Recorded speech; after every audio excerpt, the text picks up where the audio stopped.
Ah! Let's go! Yes, sir! All right, so I'm really, really happy. I mean, Chelsea beat Aston Villa yesterday 2-0. And it's really great to see, I don't want to say the team is clicking, but, we are going through a lot right now. Wesley Fofana getting hurt, Reece James getting hurt, who else? N'Golo Kante, another setback in training. So, things aren't going as planned. So, in terms of just like winning and specifically the Premier League, I'm just happy to see Chelsea come away with 3 points and, be able to keep pace with all the teams that we're competing for in the top four. And, I'm gonna be honest, Chelsea don't get yesterday's win without massive performances from Kepa Arrizabalaga and from Mason Mount. In terms of except for those two players and maybe Thiago Silva, a lot of people struggled in yesterday's game. And, it was, I'm not going to sit here and act like I watched the whole game because, I set my alarm to watch the game, but I didn't end up waking up until a couple, I think like the 40th minute. I just rolled over and was like, oh shit, the game's on. I turned on the game. But before I turned on the game, I seen that Mason Mount had scored.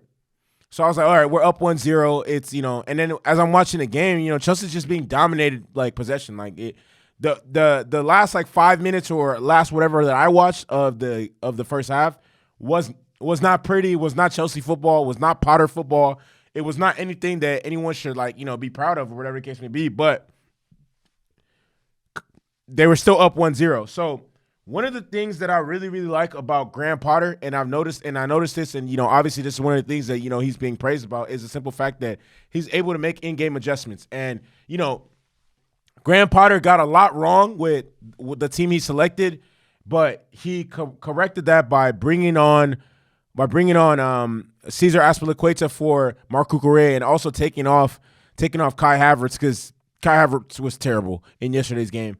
And by replacing Kai Havertz with Khalidou Koulibaly and then switching to a back four.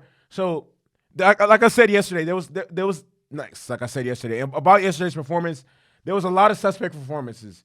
There were a lot of mistakes that were made on Chelsea's behalf. Like one, it seemed like for a long period of time they couldn't string together chances or even string together passes to create a chance or to advance the ball up the field or be more direct in their movements. Ben Chilwell had a forgettable performance. Marc Cucurella was terrible. Ruben Loftus-Cheek looked lost at times. The midfield just looked all out of sorts. The midfield were just getting dribbled past and just so many times.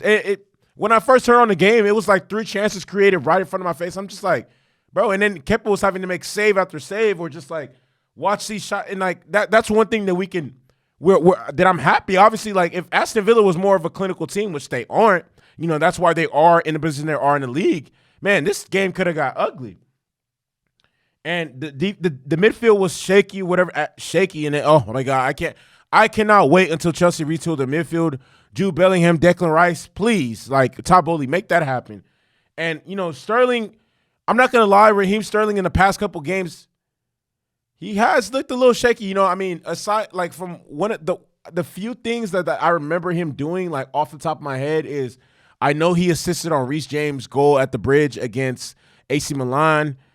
But aside from that, it's been a while since Reece James scored a goal or did anything memorable to me that really stood out. And, honestly, I think that they need to look into, starting Christian Pulisic, I don't know, or giving him more game time reps or whatever the case may be, because even in yesterday's game, Raheem Sterling had a perfect chance to sink a goal and he hits the post. That's not, we didn't win, man. Hey, honestly, we didn't bring Raheem we bought and paid for Raheem to be a difference maker in our team, and Raheem wanted to be that guy. And honestly, the past couple of games, he just hasn't been that. I mean, not that he can't be, whatever the case may be, because he is a very good player and he's very talented, but just the past couple of games, I just haven't seen that from him. And oh my God, Kai Havertz was terrible. Pierre-Emerick Aubameyang, I'm not going to rip him too hard because the past 3 games he started, he's scored goals in. he wasn't the best yesterday, didn't really create much, didn't really do much. But again, as I said before, without Kepa Arrizabalaga, Kepa has done and has been through so much. Kepa was bought in the beginning of the, Sarri's reign as, the coach, and he was slotted into the number one goalkeeper when that bitch ass nigga Thibaut Courtois decided, I want out, which is fine. Hey, it is what it is. And Kepa's had his ups and downs. I remember the Carabao Cup final against Manchester City where he refused to come off, and then him and Sarri got into that yelling, shouting match or whatever the case may be. To then, having the poor form to where, there was one point where Kepa was literally costing us games because he couldn't stop shots, to then being benched for Mendy. And then, but regardless of all that, the ups and downs, Kepa has remained professional. And, it is good to see, the times that he has played, he played really, really good. And like now to see this point where he's officially like cemented himself as the number one keeper and he's putting in performance, man. The performance that he put in yesterday was incredible. Chef's kiss. Literally chef's kiss. Fucking incredible. The double save that he made, the save that he made from point blank range against Tyrone Minks was just incredible. Honestly, like without Kepa, that game is easily like 3-0. Easily 3-0. Or not even 3-0, 2-2, a draw, whatever the case may be, or we lose 3-2 or whatever the case may be, because Mason Mount did score some goals, whatever the case may be. But man, without Kepa played world class yesterday, and it's good to see that he's gotten better. And it's funny, it even got to the point where Chelsea were looking to sell Kepa because it's like we have this expensive ass goalkeeper that's just sitting on the bench. We paid $72 million for Kepa. Kepa's one of the highest paid players in our squad, and it's just like, man, does it make sense to still keep paying this guy this much money for a guy who does not start for our team? To now, he cemented himself as and I'm looking at Mendy like, and even Mendy himself before he was in, Mendy has some shaky ass performances. Mendy was terrible. Mendy made mistakes against Leicester, mistakes against Southampton. Was terrible against Leeds. Okay, but at the end of the day, I'm not gonna rip Mendy too bad because he is a good keeper as well. Because during our run to winning the Champions League, Mendy put together amazing performances, and it's just good to know that we have two really, really good keepers at any time that we could call upon. And that's just obviously that's a problem so many managers wish they could have, but they don't because they're not Chelsea, whatever the case may be. I think Chelsea have two first team goalkeepers in their first team. So now to Mason Mount, because I want to speak. So I speak, man. I love Mason Mount, and I think Mason Mount and Reece James, when it's all said and done, will probably have passed up Eden Hazard as my favorite players for Chelsea ever. I don't know, maybe we'll see. I know Reece James is already on the cusp of being able to do that. It's funny too. Thinking about Reece James, because I remember when I watched his Wigan highlights, I said, "Oh my fucking God!" But Mason Mount, man, I'm so proud and happy for Mason Mount because, man, it's no secret. Mason Mount started off this campaign terrible, like so fucking bad, and it was so strange to see Mason Mount playing bad because Mason Mount is the same person, the same player that has won Chelsea Player of the Season 2 years in a row. 2 years in a row. He won it last season. He won it the season before that. He won it last season and the season we won the Champions League. So Mason Mount is a very, very, very important part of our team, a very, very important part of the national team for England. And just, man, he's a Chelsea boy. He's a Chelsea, man, it pains me when I have to come on my channel and talk bad about Mason Mount because I don't like to do that. He's one of my favorite players in the team. He's obviously a fan favorite. Everybody at Chelsea loves Mason Mount.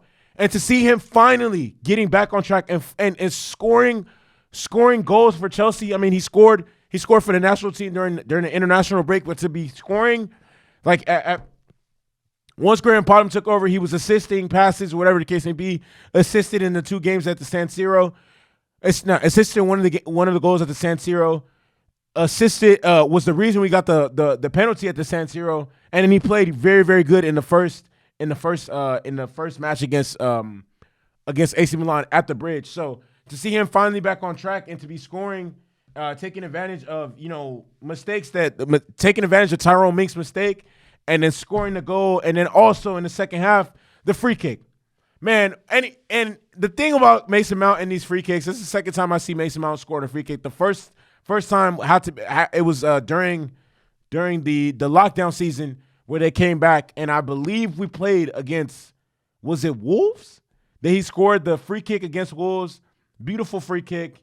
Him and Alonso sitting there, all right, who's going to take it? He takes it. He scores.